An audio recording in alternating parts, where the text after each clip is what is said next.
আসসালামু আলাইকুম কেজুর কুকিং পক্ষ থেকে আপনাদের সবাইকে স্বাগতম। আজ আমি পুদিনা পাতার চাটনি তৈরি করব। আমি পুদিনা পাতাগুলোকে বেছে ভালোভাবে পানি পাল্টিয়ে ধুয়ে নিয়েছি। এবার আমি চাটনি তৈরি করে দেখিয়ে দেবো।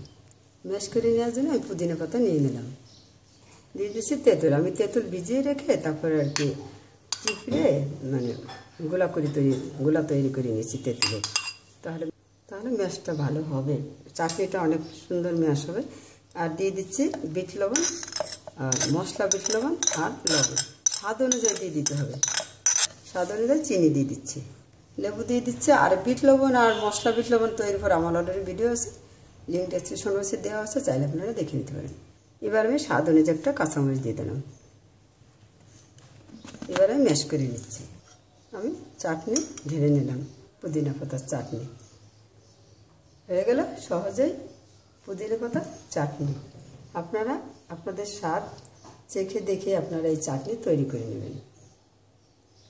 আপনারা চাইলে তেঁতুল ছাড়াও কিন্তু আপনারা লেবু রস দিয়েও কিন্তু আপনারা এই পুদিনা পাতার চাটনিটা তৈরি করে নিতে পারবেন। হয়ে গেল পুদিনা পাতার চাটনি। ভিডিওটা দেখার জন্য আপনাদের সবাইকে ধন্যবাদ। ভালো থাকুন, সুস্থ থাকুন। আল্লাহ হাফেজ।